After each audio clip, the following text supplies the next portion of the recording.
and we're going to talk today about your experiences, I think, as a patient advocate and somebody that has lived experience. I'm really keen to listen to your story. Yeah, psoriasis is not just a physical disease, even though it does cover a lot of your body and it's very, very visible to the public, but it's a huge impact psychologically. I'm just going to talk about my journey today with what I've lived with psoriasis for 50 years. What would be really helpful for me is to maybe take in an understanding from the very start. Yeah, started getting thick scaly scalp. My mother didn't know, we thought it was dandruff. We went to a GP. And you were 9, isn't that right? Yeah. Just very overnight nearly it came. We were told this word psoriasis, and the doctor took down pictures, medical dictionaries, and showed me horrendous pictures of psoriasis. And then I worried so much about it within a few weeks that it spread down to my forehead, and off it went. A 9-year-old is in the power of their family, as it were. But as you were getting older, what was the impact when you were a teenager, we'll say? I mean, teenage years are stressful enough, but I think I just look in the mirror and think, why me? What is it? It took me many, many years to learn that psoriasis is your skin is just multiplying. I didn't understand that. Maybe if I'd been told that at a younger age, it would have made more sense, but I just went through my teenage years like a normal teenager, but just covered up, wore long sleeves all the time, long trousers, didn't get involved with sports, things like that. Just sort of hid it from everybody and from myself. One of the things I want to understand a little bit is at 18 then you went to see your first dermatology appointments. Did you have any further understanding then? No. They just kept saying psoriasis. There was nowhere to read anything, or I never got a booklet, or I never got a leaflet, and there was no internet. I think I was certainly 30 since the first time I ever read anything about it properly, and started to get an understanding then.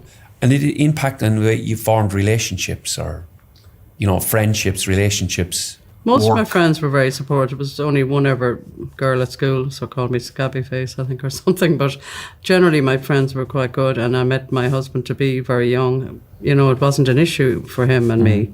Whereas I see people nowadays, and it's very difficult. Some people don't want to meet somebody, or they hide it, or they don't want to be intimate with anybody. But I just lucky I got on with my life and had children, and off I went in ignorance about it all, until I was really in, I think, late 20s, hospitalised again, and I lived in Holland. And on the first hospitalisation, I think they said that I was a very sick, ill woman. My temperature was very high, and they used to let me in and out every day, but they wouldn't let me go home because it was ectodermic. And one male nurse came in and said to me, "You were a very sick lady." And I got really annoyed. I was saying, "What's he talking about? It's just a skin disease. I don't know what he's on about." But then I realised my temperature, was high. I was seriously ill. Sure. And I think I got very, very depressed. It really hit me then, and I got annoyed at myself for letting it get to this stage. And I knew then I had to start doing something different, or looking at it differently. Or your old model of just getting on with it was sort of running into problems, it sounds like. Absolutely. I knew I couldn't do what I was doing anymore. Okay. That something had to change. But I'd really like to emphasise maybe there's new treatments and hope. Hope is a particularly important thing to raise in the context of psoriasis and modern treatments for psoriasis. Yes, definitely, because when I moved back from Holland to Kilkenny, I felt totally isolated. But I think what was my lifesaver was my dermatologist.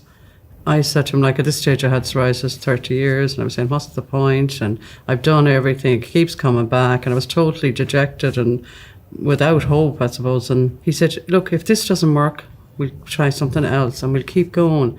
And I think it was the first time, it was like a lifeline or something, that I felt after 30 years of psoriasis that someone was listening to me and on my side, I think that was a huge change in my thinking.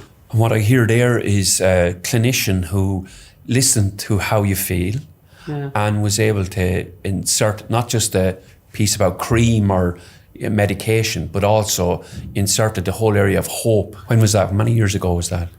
17 years. So it's almost like your condition in a way, like the first 50% of it was a real struggle, and then for the last 17 years, it sounds like you're in a different place. Is that fair? Certainly. It took slowly. When I got on the new treatment, I kept thinking, will it come out again? And the usual worry. And it cleared it mostly. And last year I went on a different treatment, and I'm completely clear, and I feel like someone clear of cancer or in remission, or I got my ears pierced for the first time in my life. I bought a swimming togs this summer. I walked into the swimming pool like a normal person. Wow. Yeah, at nearly 60 years of age.